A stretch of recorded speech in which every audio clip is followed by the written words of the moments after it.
All right, my friends, welcome back to Anti-War Radio on Chaos Radio 92.7, 95.9 FM in Austin, Texas. I'm Scott Horton, and our next guest today is Mark Almond from the British Helsinki Human Rights Group. Welcome to the show, sir.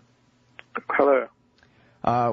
My friend Dan McAdams recommended you as a great expert to help fill us in on what's happening in former Soviet Georgia, another American client state devolving into totalitarian anarchy. I'm not certain those are opposites in this case.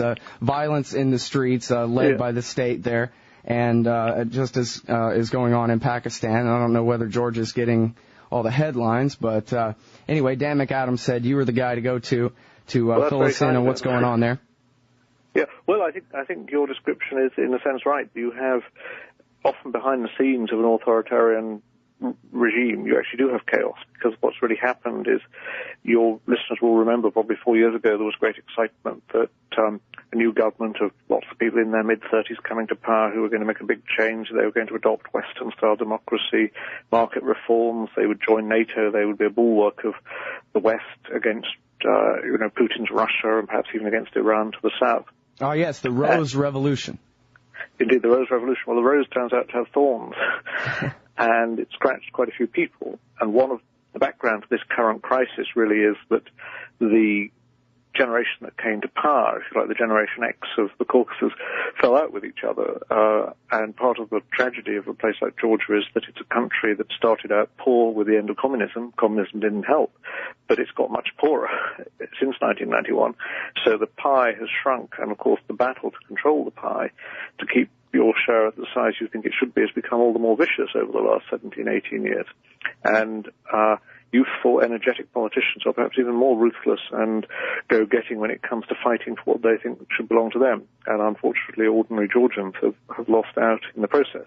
But also, I think many of our illusions that the West, if you like, Washington, London, Brussels, could pick winners, we could pick people who fitted our bill, would look and talk and act like good Western Democrats and so on, has fallen through yet again in Georgia. Of course, in some ways, we've had this experience before.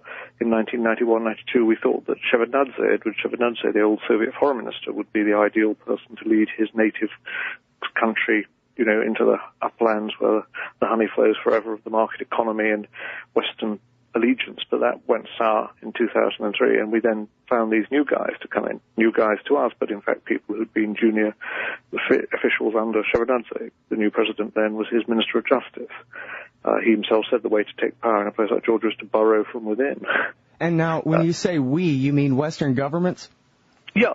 I think I was an election observer when Shevardnadze had come to power by a coup in 1992, and he held an election in which he was the only candidate, and oddly enough got 92% of the vote.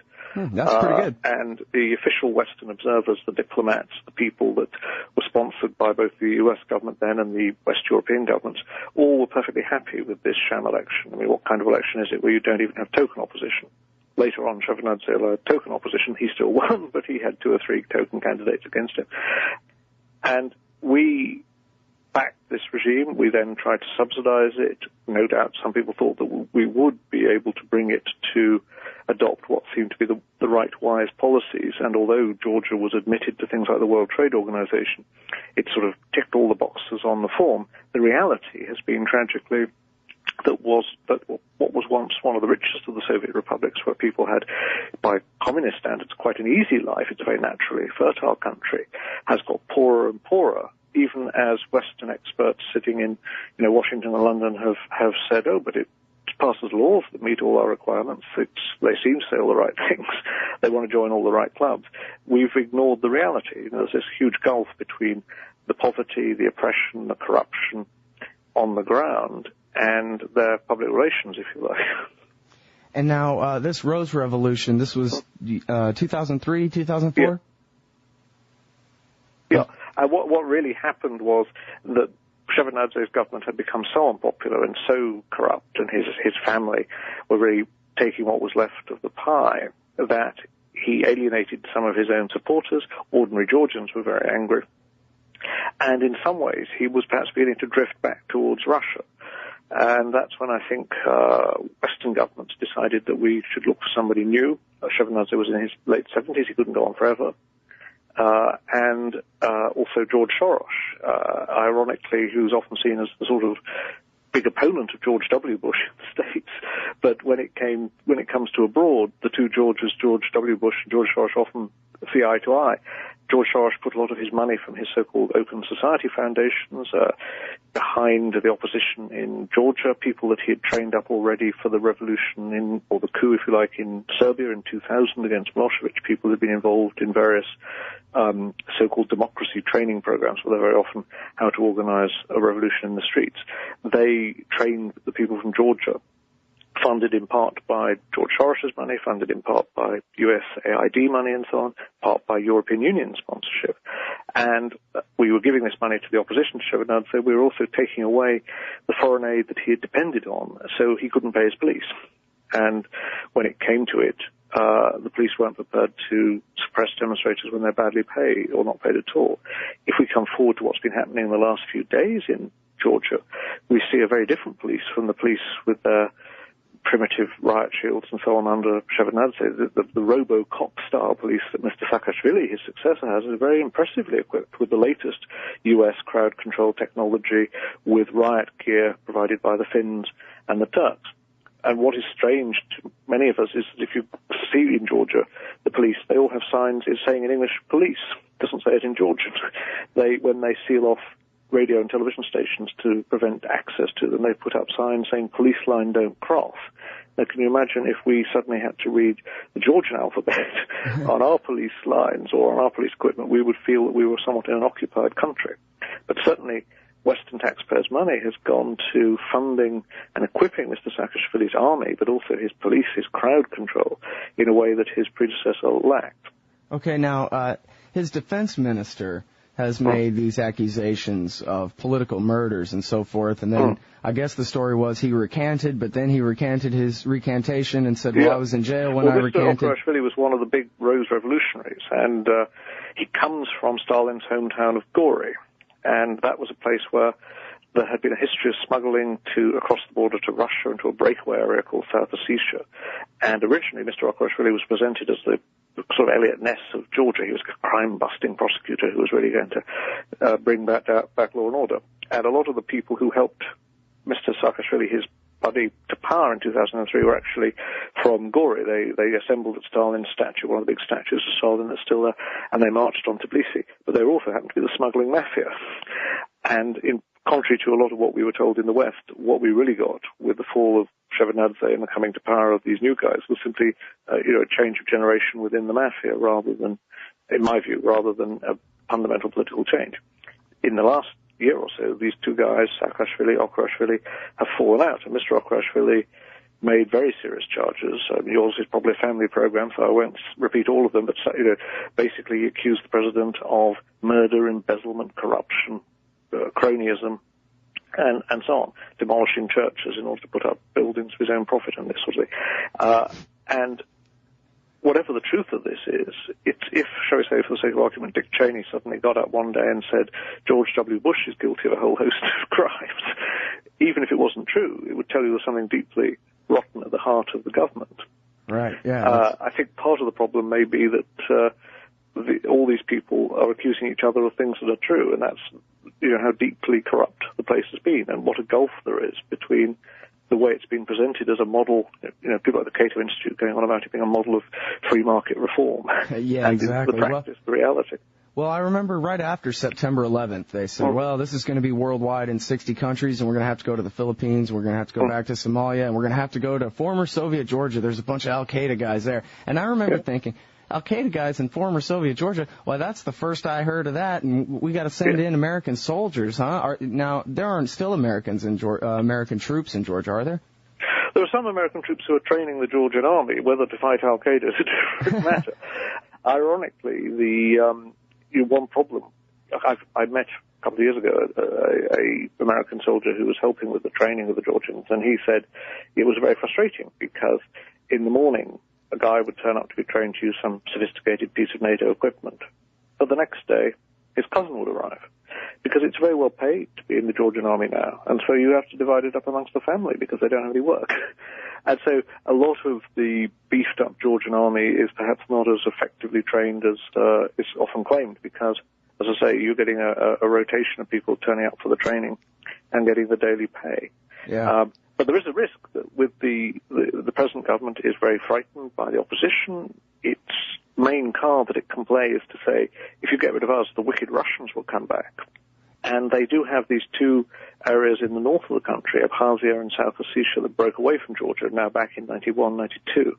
And there's a risk that Mr. Saakashvili, in the run-up to the elections that he's called for next January, might stage some kind of military adventure. This happened, under Shevardnadze in 1992, which could draw in the Russians, might, draw in the U.S. troops who are there doing the training. So there is a dangerous situation. It's not unknown in U.S. history for the U.S. to find that one of its little allies pulls it into a conflict that it hadn't planned. Well, now, the two regions attempting to break away, Abkhazia and Ossetia, they are more friendly with the Russians then? Yeah, there are complicated reasons to do with the local languages, the identities of people in the Caucasus. It's a very complex, multi-ethnic tapestry, if you like. Mm-hmm. And those people feel more comfortable with Russia than with Georgia. They also like to point out that they've been able to change their presidents by having elections, whereas the Georgians, who are an internationally recognized state, have had no president since independence has lasted his term. They've had revolutions. We'll have to see whether Mr. Saakashvili gets to the end of his foreshortened term in January, let alone get re-elected. To what degree has America armed the military? You pointed out that the riot police, as Bush is celebrating the spread of freedom to Georgia, he's arming the domestic riot police to the teeth. What about the military? Are we giving these guys tanks and planes and everything under the sun? Well, there's some modern equipment, and for instance, Israel has been updating some of the Soviet-era leftover Sukhoi 25 aircraft and so on. And one of the charges against the president is that his mother's family, the Alassani, is deeply involved in the arms trade, and that one of these Alassanis, Nico Alassani, is involved in the purchase of both U.S. NATO equipment and Israeli equipment.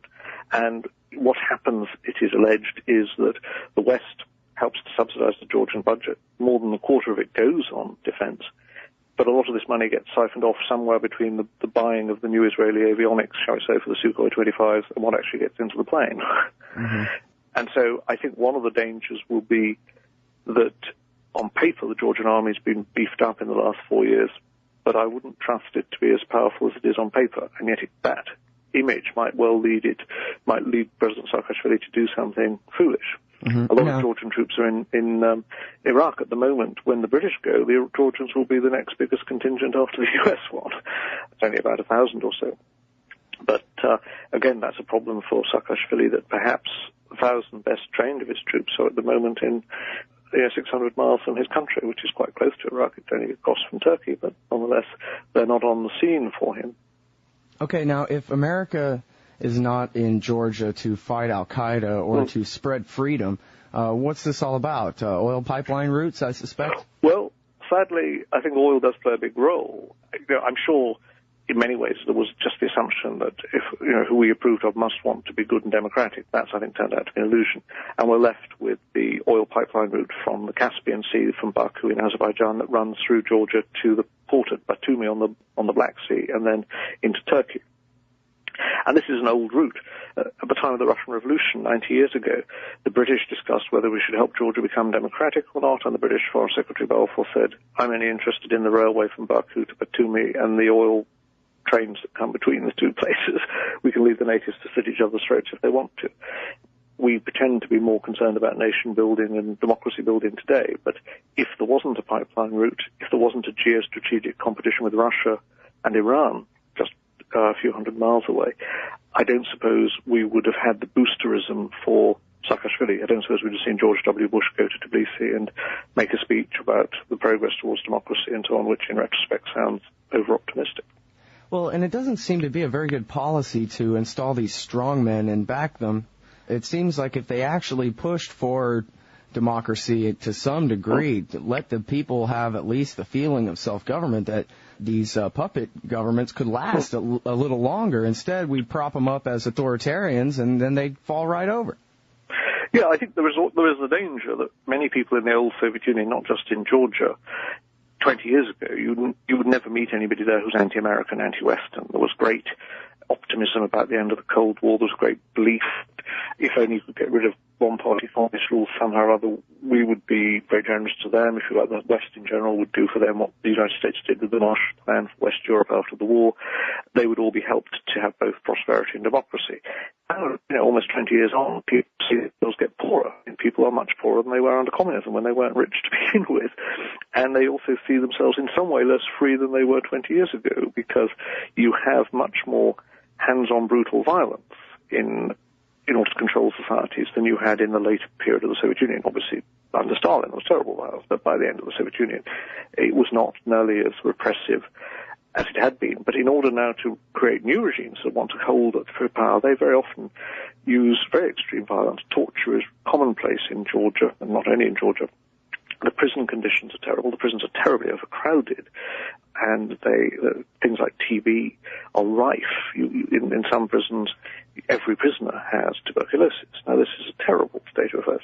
You have a situation so desperate where the state doesn't pay anything for food or medicine for the prisoners that you meet prisoners who say, bring back forced labor. And they're not joking. They're actually saying it was better when in the old days when you were forced to work in the Gulag, but at least you received some pay for the work you did, minimal pay, but it paid for basic provisions. Now, if your family doesn't help you, you are dependent on the charity of your fellow prisoners. It's a very grim situation in their prisons. Well, that's what we call spreading free markets and democracy. That's what our politicians call it. The only state expenditure is on warfare, not welfare. All right, now, to wrap up here, I know you need to go. Can you just tell us real quickly about the British Helsinki Human Rights Group and maybe where people can find some good reading materials about the Rose Revolution and its consequences? Yeah, on our website, which is www.bhhrg.org, or put in British Helsinki Human Rights Group Georgia, you will find a wealth of material going back to 1992, covering elections, election fraud, covering prison conditions, covering the civil conflicts. You get no prizes for being accurate, as it were.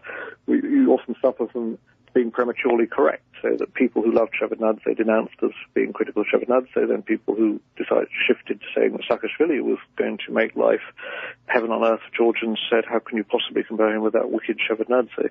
Sadly, the regimes in Georgia, and not just in Georgia, we cover the whole of sort of Eurasia, if you like, have often not lived up to their promises or their commitments. Basically, our group is there to monitor the so-called Helsinki agreements. That's why we call it Helsinki. We look at the agreements made after 1975, committing the member states of the OSCE, the Organization for Security and Cooperation in Europe, to uphold basic human rights like freedom of speech, freedom of assembly, freedom of movement, freedom of opinion, freedom of religion. And we look at, for instance, how people are treated in prison, whether there are political prisoners, how people are treated in psychiatric hospitals, and obviously whether elections are fairly and honestly conducted. I really appreciate that, keeping track of the prisons. I think that's, I forgot who was quoted on this show recently saying that that's really the measure of a society, is how the prisoners are treated. Even leaving aside political prisoners, basically a civilized society treats even bad people in a civilized way. Right. And equally, elections are very important because actually the arithmetic of counting accurately is not a huge problem. You can be poor and still be accurate.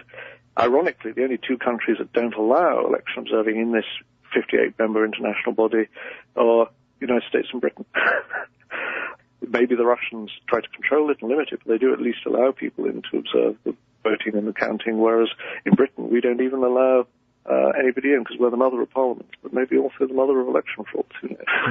The idea of international inspectors coming to monitor our votes really gives me the creeps. I really think that the American people need to do a great job of monitoring elections. But absolutely, the only guarantee of people's freedom is the people of an individual country sticking up for their own freedom, ensuring that the law is properly maintained. So I'm very suspicious of many of the international monitors who, as I say, taking the Georgian example, very often are simply following official policy.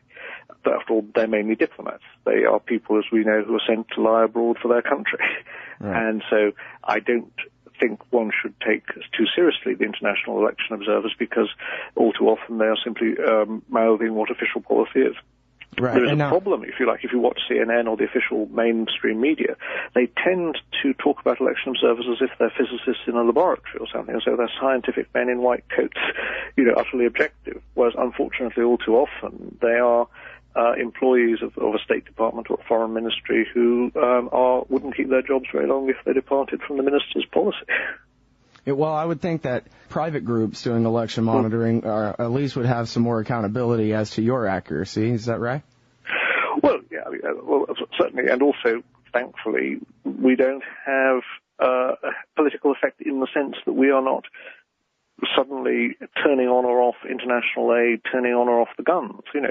As we see very often, condemnations of election fraud, which may not always be entirely accurate, are often used as a precedent for dramatic policy and for military intervention or quasi CIA type of intervention, where the government is delegitimized. Maybe the government is elected illegitimately, but quite often, as I say, the international election observers are willing to see problems when they don't really exist because it's policy.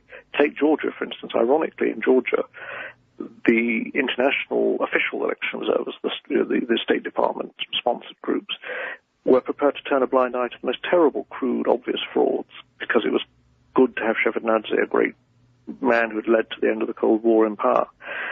The last election that he held in 2003 was, by his standards, remarkably honest, yet it was suddenly covered in a cascade of criticism by the international observers, often, if I may say so, taken out of our own previous reports and just applied to 2003 rather than 1999 or 1995. Oh, they just outright plagiarized you, huh? Yeah, it did seem that they had sort of dug into the bag of tricks and said, here are the things that he did in the past. Let's say he's doing it now. And more shockingly, now let's be shocked by what we didn't notice before. And I think the most disturbing thing about this is you look at, I guess the first one was the revolution in Serbia, and then Georgia, and then this is the template. I guess Justin Raimondo at antiwar.com calls it the Ukrainian template. You have almost a half dozen of these color-coded revolutions around Europe and Asia. Yeah, exactly. We saw it in Ukraine, as you say. We then saw it in Kyrgyzstan, and we've seen it in other places where. And I think one of the problems has been that if we look at the track record of the West's, whether we're talking about Western governments or people like George Soros sponsoring upheaval and picking the winner who should be in power, you have to say it's not very good. Let me just take on George Soros for a moment. He originally supported Leonid Kuchma to be president of Ukraine, but then he decided 6 years later he didn't like him anymore, and he was a bad guy, terribly corrupt, and we ought to have the present president, Mr. Yushchenko, instead. He supported Shevardnadze, and then he changed to Mr. Saakashvili. Now, if I had made those mistakes, I would be perhaps a bit reticent, even if I had oodles and boodles of money, about throwing my money behind picking another winner if the previous winners turn out to be such phonies, not the great Democrats, not the proponents of open society. And the same could be said of, official US and British policy. We have often, our government, picked people, we proclaim them to be model. All right, well, looks like we lost Mark Almond. Sorry about that. We were wrapping up. We were at the end. Telephone difficulties. There's a gigantic Atlantic Ocean between here and there. And not to mention, half of the continental United States besides that. So it's not always easy, even in the 21st century. But, please check out the website. It's BHHRG, the British Helsinki Human Rights Group. And the guest was Mark Almond. And I want to thank Dan McAdams for recommending him. This is Anti-War Radio, Chaos 92.7, 95.9 FM in Austin, Texas, and we'll be right back.